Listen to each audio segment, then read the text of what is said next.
Lots of new things they learn. Stuff I got to with other word, but if I could get it, I don't know how.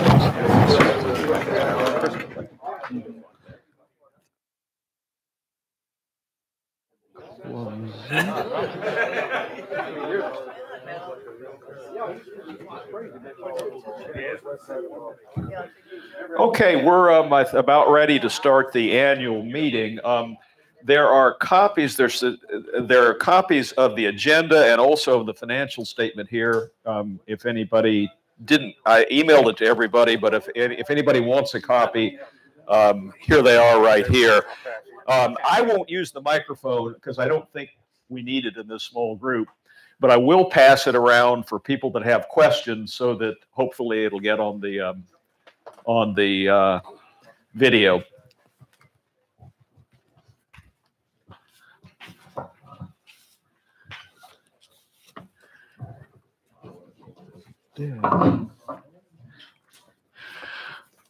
So welcome everybody.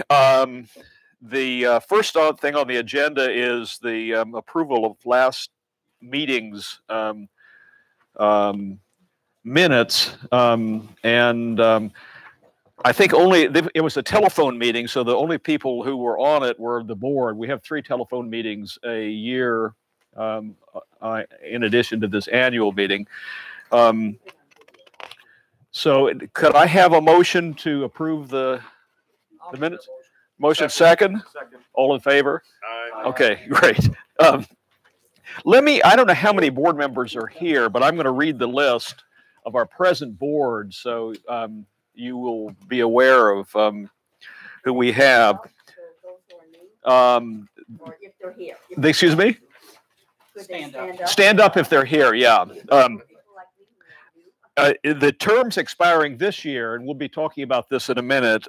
Jeff Bourne, who I know isn't here, he couldn't make it.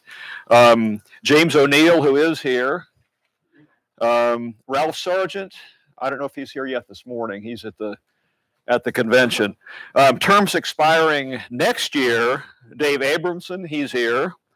Chuck Azar's here somewhere. Oh, right there. Sorry, Chuck. Daryl Hawk is here, and Ray Saraki is here also.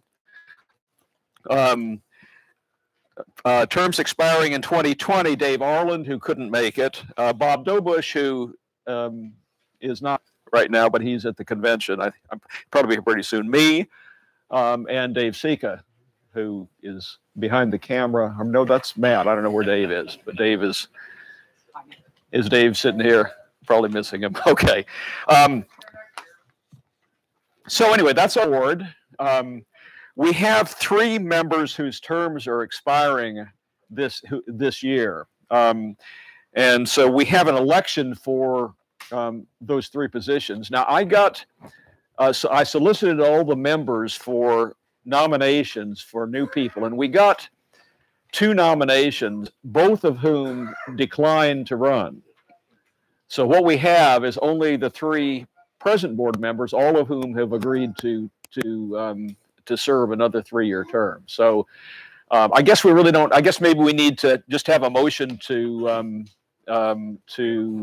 approve them. Do we have a quorum? Okay, by acclamation. Second? Aye. All in favor? Aye. Okay, great. Thank you. We have a very active, good board, and I'm really pleased with that. So let me go through my report here.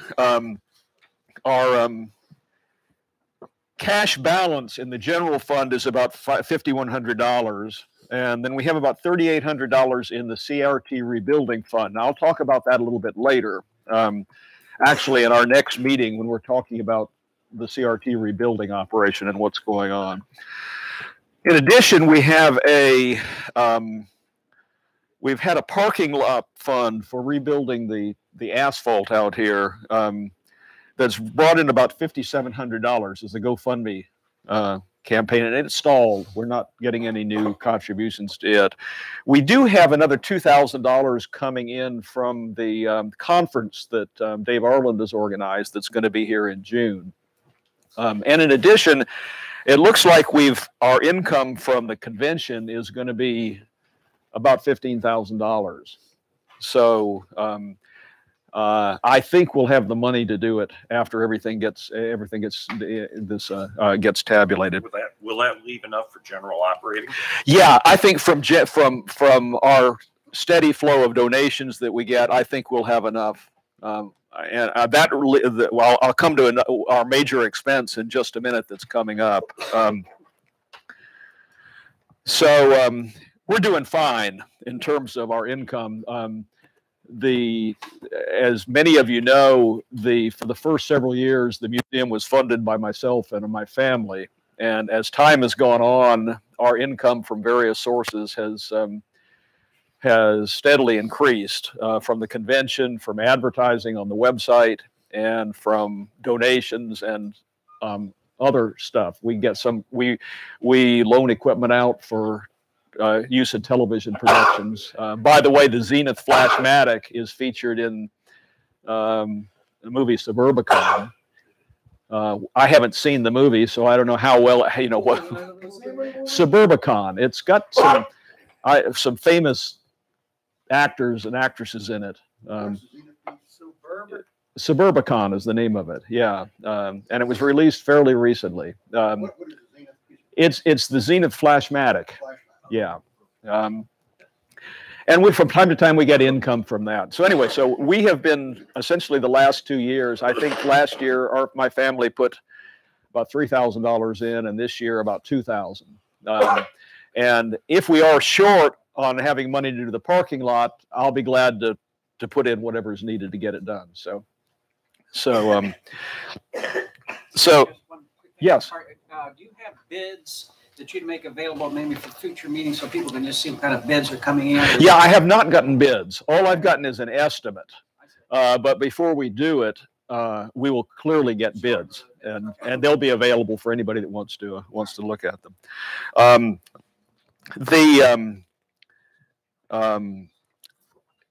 As you can see from our financial report, it's pretty straightforward. We don't have any major expenses.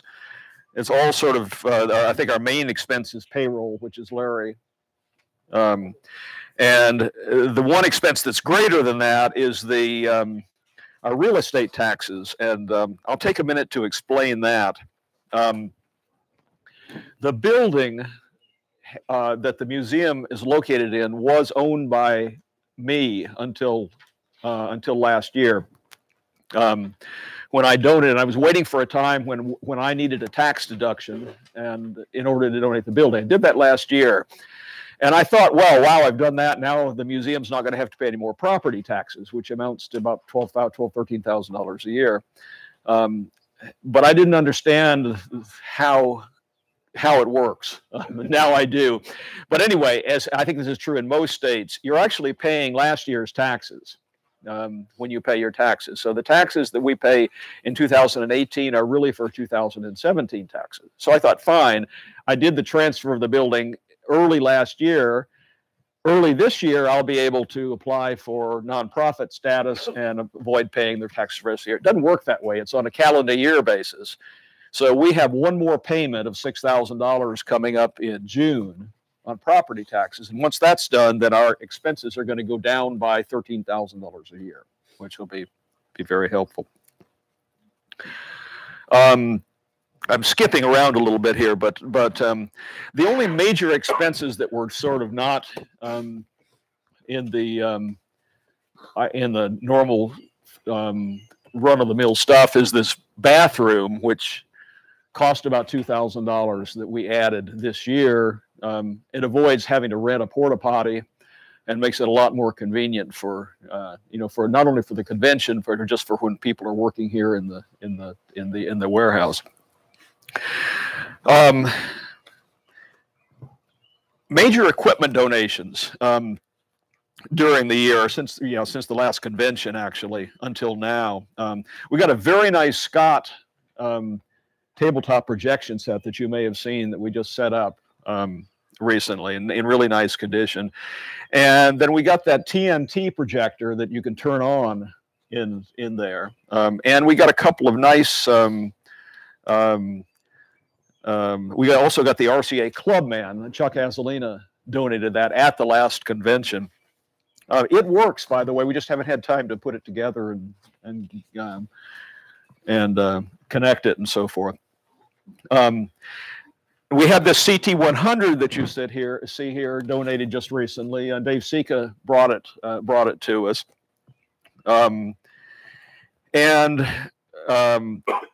the Raytheon that you've all seen just sort of popped up about a week ago, and we were fortunately able to get it down here in time for the convention. That is, I think, the rarest surviving color set there is that we know of.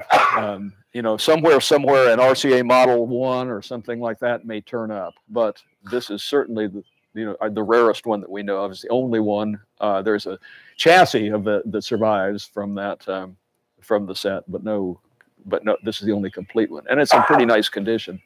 I hope one day that we'll get it restored. There's no reason why it couldn't be working, and that would be sort of fun to have going. The final thing, and I haven't received this yet, but there's a guy in Chicago who is a historian, television historian, who has collected extensive documents on Sanabria and Western television. And he has a huge collection of paper relating to that, 5 filing cabinets full of it, which he has said that is going to be donated to the museum. Hasn't happened yet, but I've talked to him on the phone, and he's made that decision. That'll be a nice addition to our library. Anybody got any questions? Yeah. On the paper work, would that be available for with what is in the library? I assume that would be available for members to go through. Oh, absolutely. At any time, online we have published our inventory of what's in the library, so you can look through it. When you're here, you're welcome to paw through it in the library. Yeah, and as we have time, we scan things and put them on the on the website. So yes, that available to non-members too? Sure. Anybody can come in and look at them. So I think that sort of covers my report. Any more questions? Okay, there's some other, just some old business of things that the board has been talking about. One is the Nick Williams and the CRT rebuilding operation here. And I'm going to, rather than covering it in this meeting, I'm going to cover it. We'll go straight into the CRT rebuilding meeting after we're finished with this, with the board meeting. I'll cover it there because there's significant developments there. One of the things we've had on the list to do for some time is to attempt to get street signs put up by the city at the intersections up here so people know that we're back here. And they put up a couple of signs, and then the city said, wait a minute, we need to have a policy for determining who is allowed to have a sign up there. And the city has not yet decided on what their policy is. So until they do, we're not gonna have a sign. One of the things that I want to explore this next year is, as you probably know, we're open 2 days a week with regular hours. If we were open 4 days a week, we could have signs on the interstate. I want to explore how the numbers work. I think maybe with the savings, this property tax savings, we could hire somebody, Larry can't do it because he's got a regular weekday job, but we could hire somebody else to be in here a couple more days a week. And probably with some of the other stuff, marketing stuff we're doing, have enough income from visitors to pay that person's salary. And even if that didn't happen initially, over time, the income would probably cover their salary. And doing that, we'll be able to have signs, there's on the interstate. Did you have a? Is that 4 days? Is that an Ohio thing? Because the reason they asked is at info is we have to go from 2 days to 3 days in order to qualify. To how many days? 3 days. 3. It's 4 here, I think. That's what I was told. 3 was a stretch. 3 was a stretch. Right. Is there a local broadcasters group, broadcast pioneers, anything like that around here in Columbus? I don't know. I mean, it might, SBE Chapter 52 There's is probably the closest thing to that. Right. Yeah.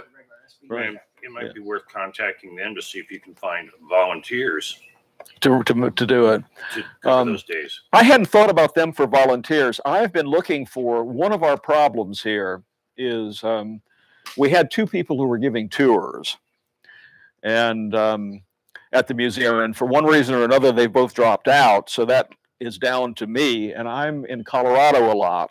So, so I polled everybody that was local that came to the conventions and as a member to see whether they would be willing to give tours. And I found one person who was interested, but they live some distance from here. So maybe that's another idea for finding somebody to do that. Plus your engineering convention this summer, you might be able to. Yeah.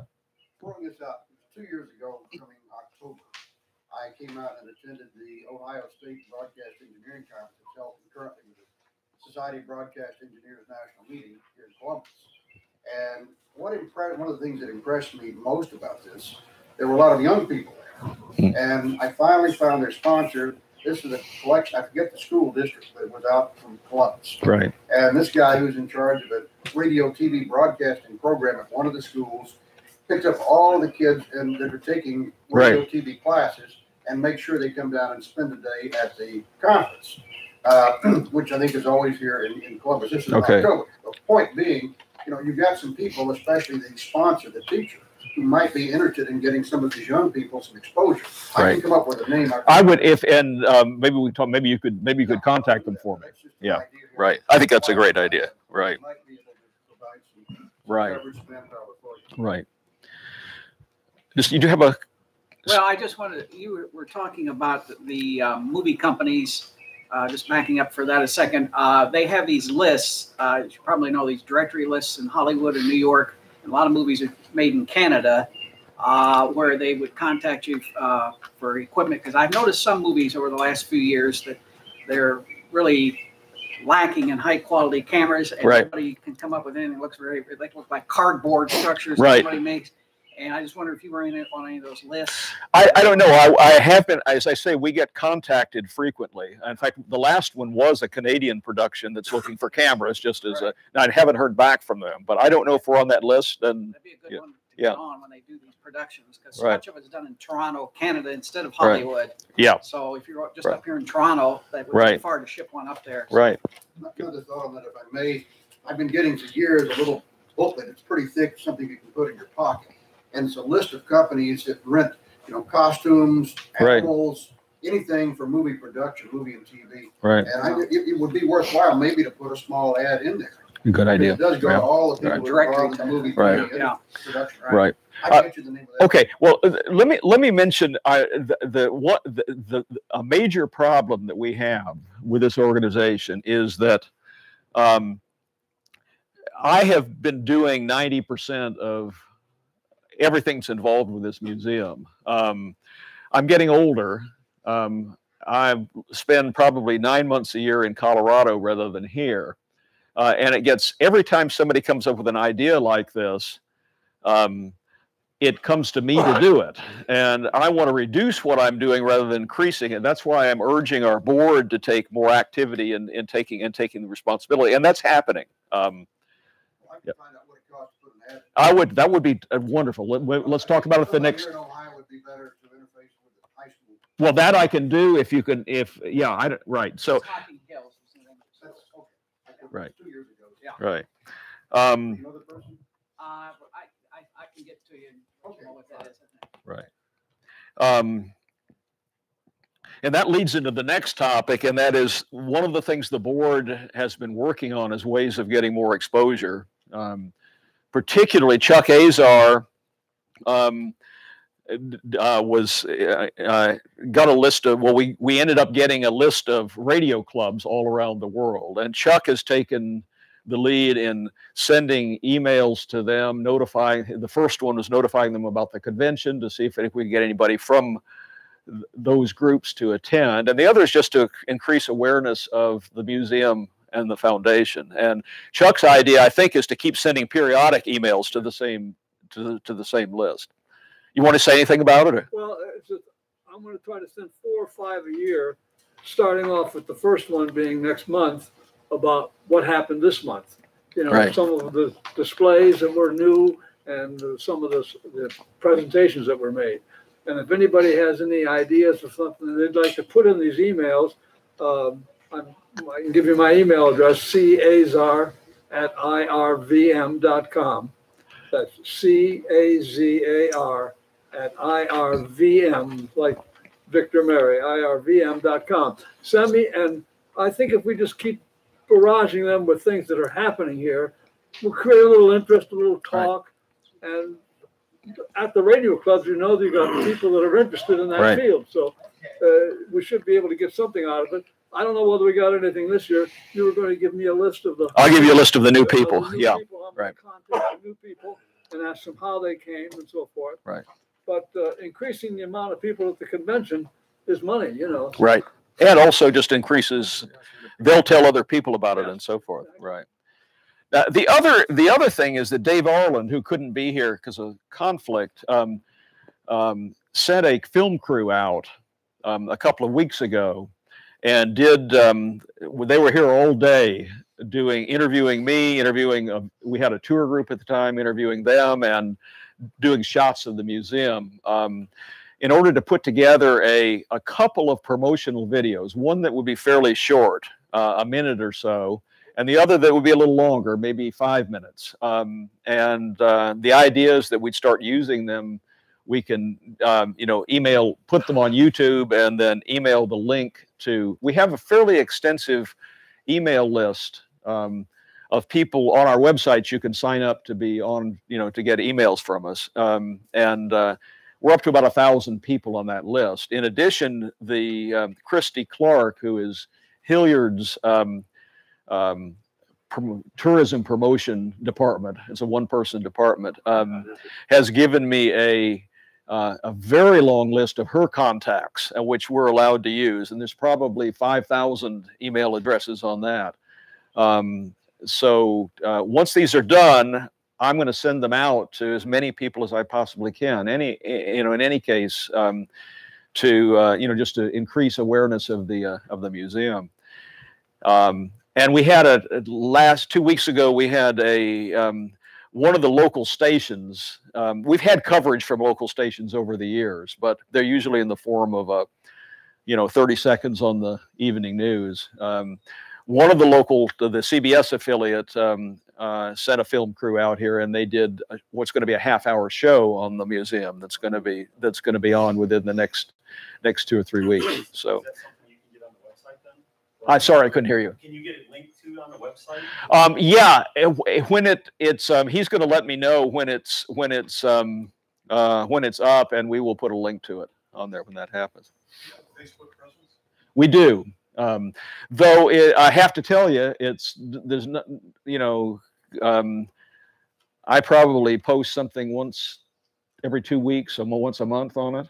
I'm not good at that, but there's some fair, there. People might write comments and questions and so forth. So but it's not terribly active.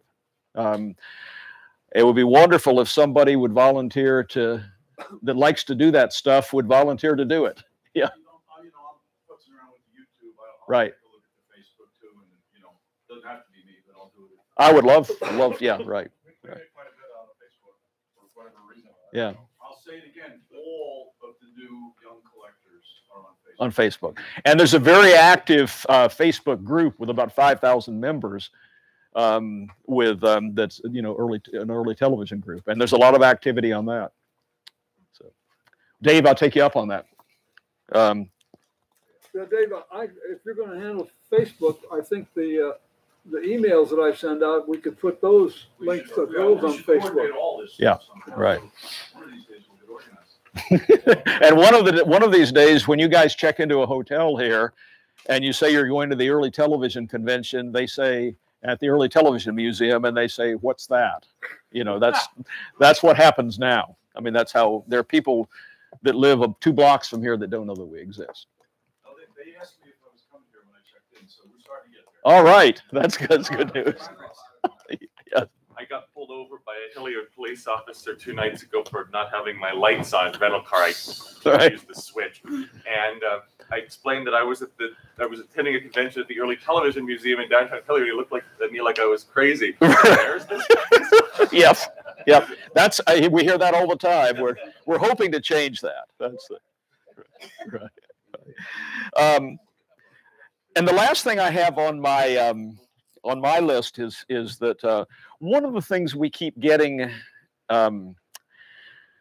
comments about, people who go through the museum, they say, well, this is all very nice, but the newest sets you have in the museum is 1965.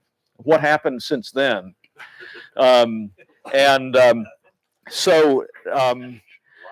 I came up with the idea of this area right here between the bathroom and this wall to finish this in the same way the rest of the museum is done. So it would go all the way to that wall, and so it would be a fairly large display area.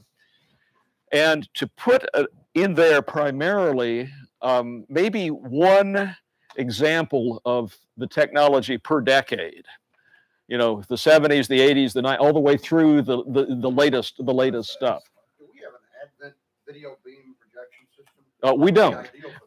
Exactly. Yeah, Yeah, exactly right. So just find something that's sort of typical of the technological advances of that decade. And the other thing this would allow is, since it would abut the CRT rebuilding facility, is put a window in it so that people could see the facility, and if there's any if we ever have any activity in it, they can watch rebuilding taking place. So the material cost for doing that is about $3,000, and I've got volunteers that'll do the labor. So we're probably going to try to do that this next year. We'll bring it up at the next telephone board meeting, and get approval once I have a little. It would be also very timely because we're now transitioning into still another phase of television. Yep. 4K ATSC 3.0. Yep. And so this ATSC 1.0 is eventually going to be ending up in the museum. In the museum, yeah, right. Right. But I think that would be a nice, addition to the museum to sort of bring it up to modern times.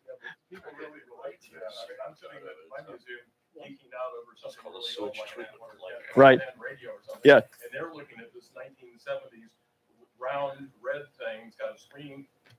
Right. You know, it's color TV with a red filter on the front of it. Yep. Right. And they like that. Yeah. Right. Dave. I gotta tell you, I mean, it took me a while to get my mind set, but some of the you know, your 20-something collectors look through their eyes. Right. Anything with a CRT in it now is old and funky. Right. And not to me. Not to you, Right. but to Right. them.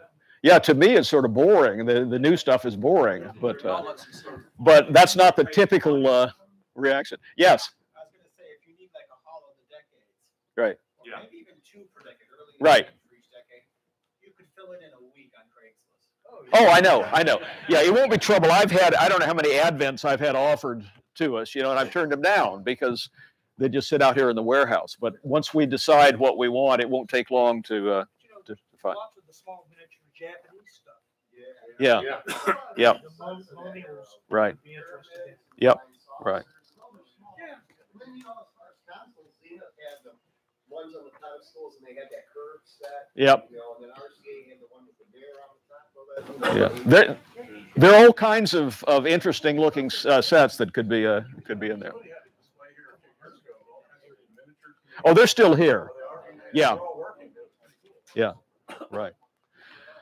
Okay, that's my agenda. Does anybody have any comments or questions or things they'd like to bring up? Oh, go ahead.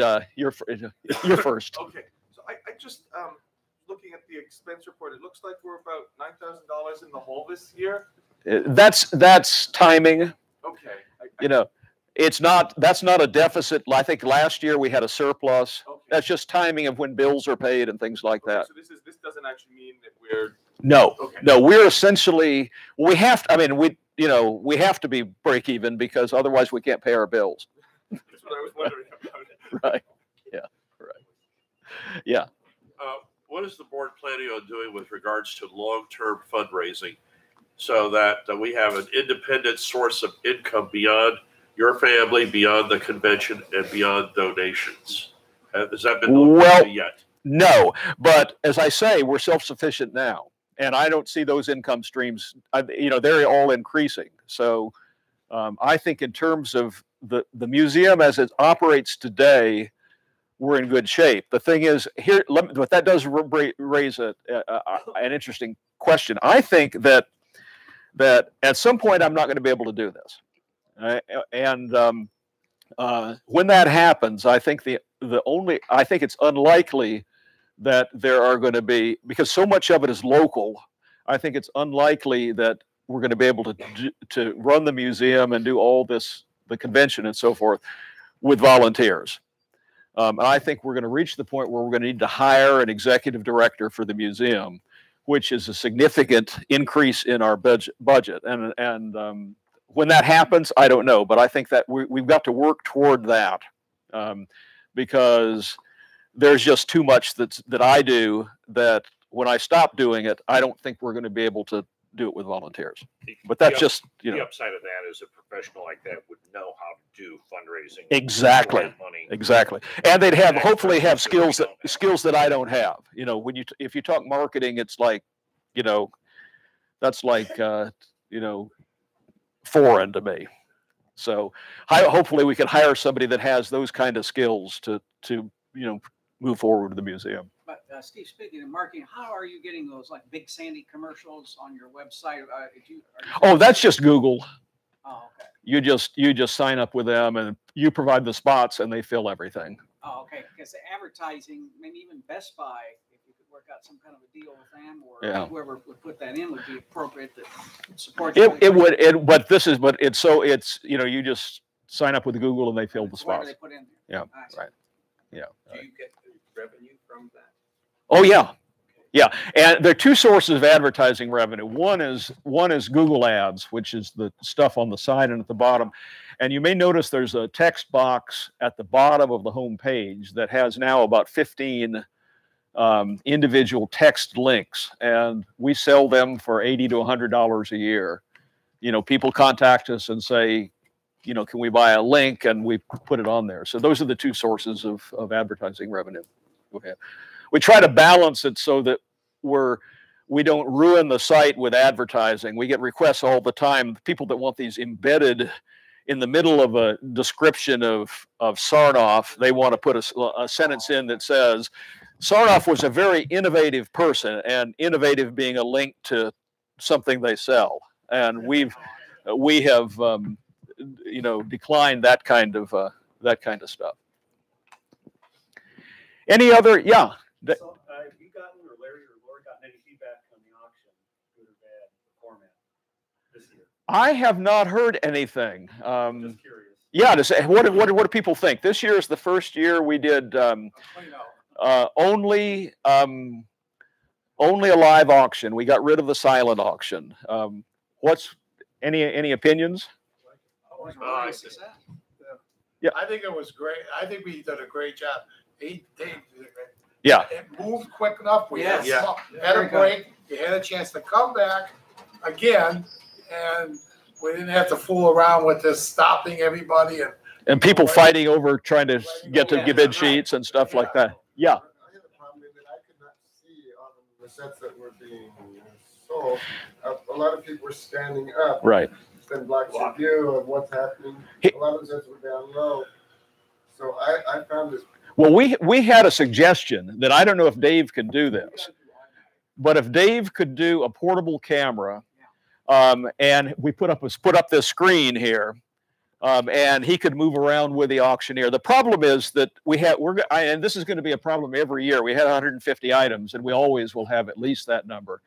And so there's no way to put them all so they can easily be seen. So if we could do something like that, then you could see what was going on. Or we got to move them, and that's really tough. I heard a couple of people kvetching about it, but I thought it was great. I thought it was much better than the other way. Okay. Right. Okay. Good. Well, it was better in a couple of ways for the museum. One is I think we got more money for stuff than we would have in the silent auction.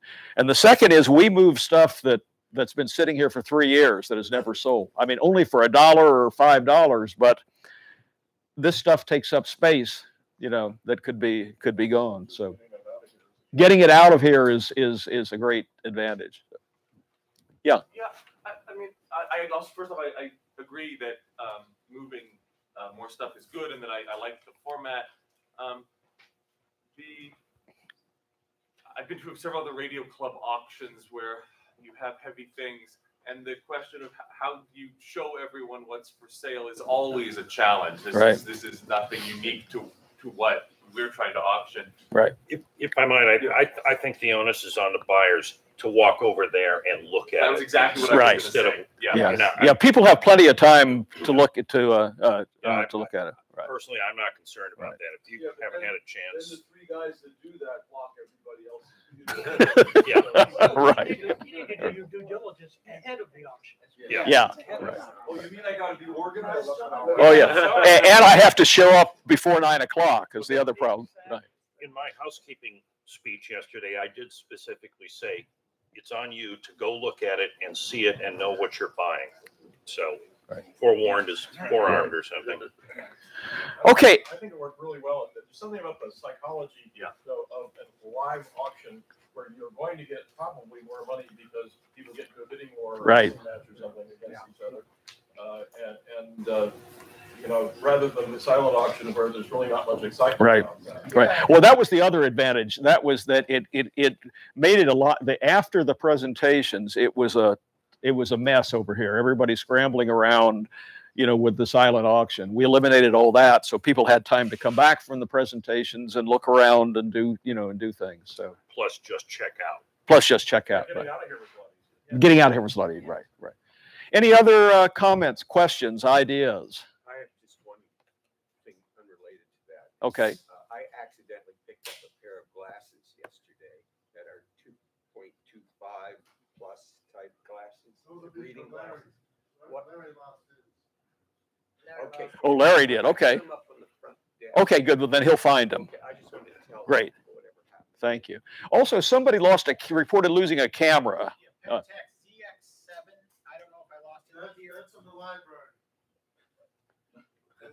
Yep. The library of this or the. Here.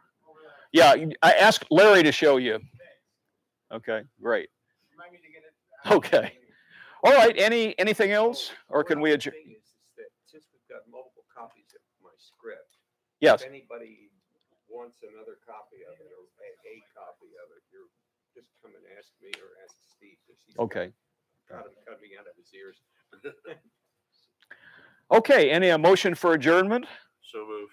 Second. All in favor? Aye. Okay, then let's move straight into the CRT meeting. Yes. I need about 2 quick minutes with you. Well, can we do that after the meeting? About how long will that be? 10, 15 minutes? Wonderful. Okay, great. Okay. Let me fill you in on what's going on with the CRT situation. For, I guess, almost a year, the board had requested that Nick wanted to borrow on some arrangement with the museum our equipment for rebuilding tubes. And so the board asked Nick to give us a business plan of how he hoped to rebuild the tubes, what kind of arrangement he wanted with the museum, and so forth. We never got it. Finally, a few weeks ago, Nick let us know that he had found a rebuilder in California that was going out of business. We didn't even know they existed. And he made a deal to buy all their equipment. And through a very long, convoluted process, it ended up at his place in Maryland. So he has all of the equipment, almost it's duplicates basically of what we have here. So he has everything he needs to rebuild tubes, no longer needs any of our equipment, which I think is an excellent outcome, because that way we still maintain this equipment.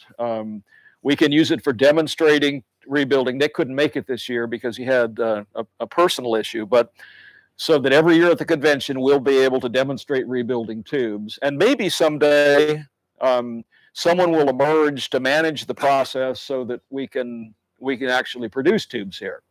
That would, of course, would depend upon how successful Nick is and what he does and so forth.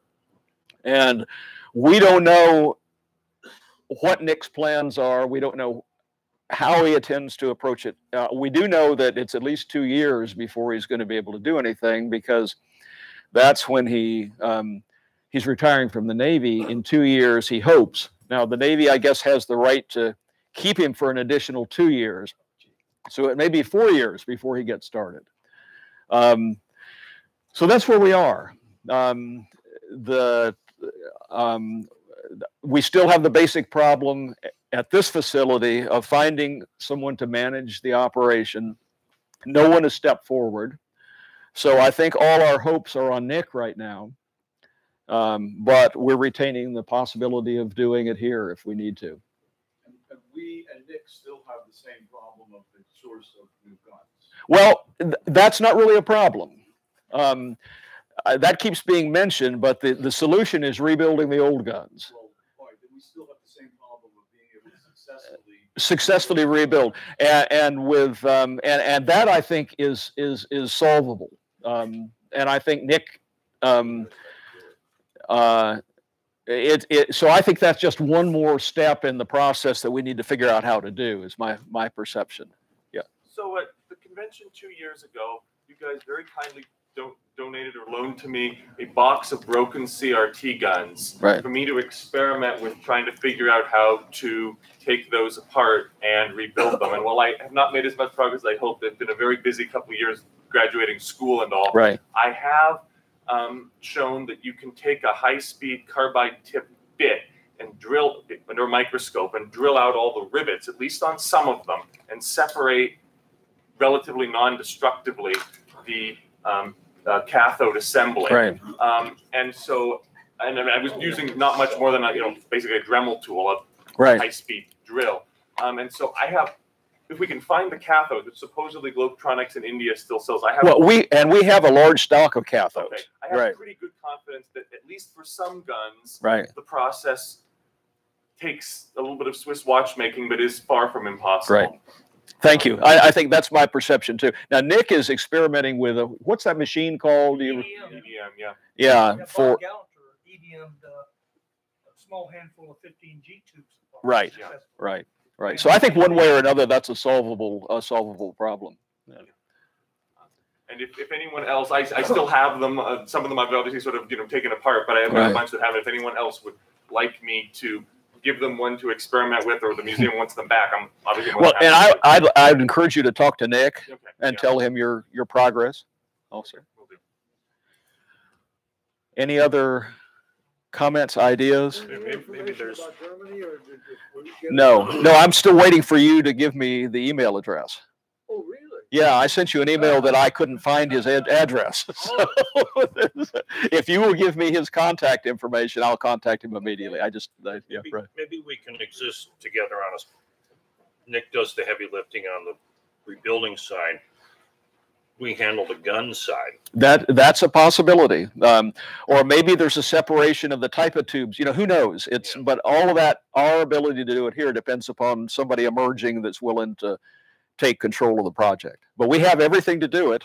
I will tell you one thing that I found encouraging, because I talk to Nick every once in a while about this, and he, unprompted, he said to me, because we were talking about there's a market that we hadn't known about, the museum market, the art installation market is apparently potentially big and lucrative, and he said to me, unprompted, well, gee, if I could pay my bills through that, I could afford to make collection tools available really inexpensively. Right. Well, wouldn't that be the best of both worlds? Yeah, right. There's also, I predict, and this is a prediction on my part, there's going to be increasing demand for that sort of tube for the early computer and video game people who are, that market is a collector's market, is heating up really fast this decade. And a lot of those people who play vintage video games, if you go to the conventions, they all want to do it on CRT monitors, and there are certain models that are considered the very, very best. Right. And well, they're going to do the same thing every other CRT does. Yep. So I get a lot of emails asking if we could rebuild that kind of tube. So I think, I think you're right. Sadly, the TV thing is sort of on the decline these decades, but that's on the increase. So it would be a good thing to get in on if we could. So this out, when Scotty did finally go out of business at the end of 2010, he told me those were the last tubes he rebuilt for video gamers, not for television. Right. There was actually an article in, I think it was Forbes or something similar to that, Barron's maybe. It's also in Wired. Maybe about this growing art market. Oh yeah, and they're paying $20,000 to have a picture tube rebuilt. Where are they rebuilding? In Germany. Germany. Yeah. Right. Yeah. The other one is the whole thing about is the scientific and test instrument market. Because Tektronix is not making CRTs anymore. Yep. And there are places that will not pay $100,000 for a new spectrum analyzer that need a new CRT. Right. And then you get special scopes and stuff that they never made replacements for that just need redone. Right. Not to push back too hard on that, I have quite a bit of experience with this.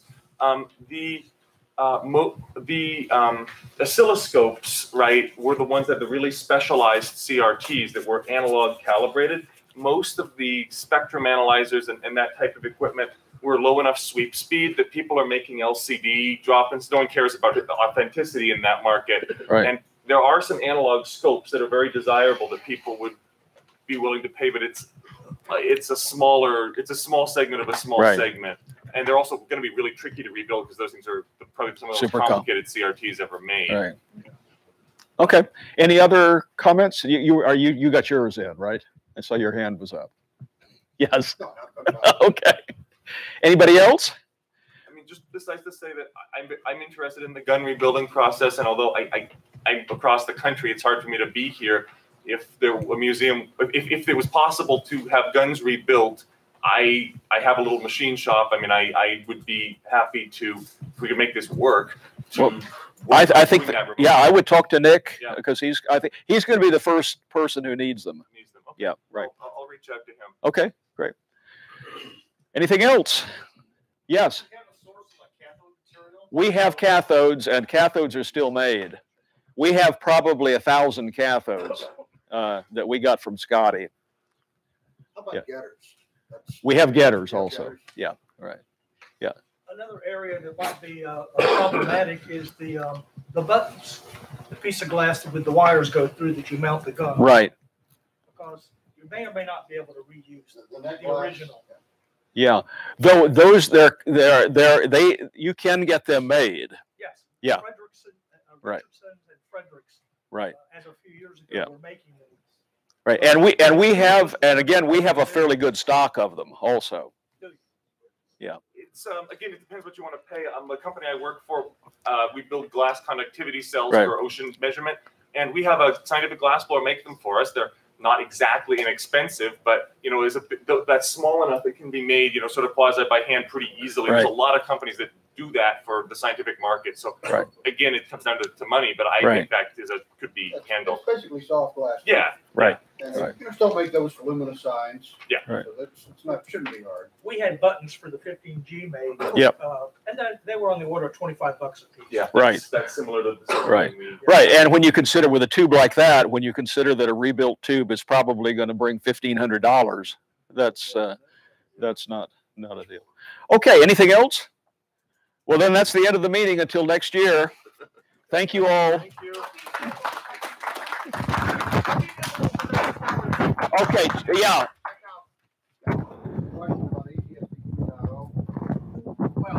You never got an email from me for the address. You did. You did.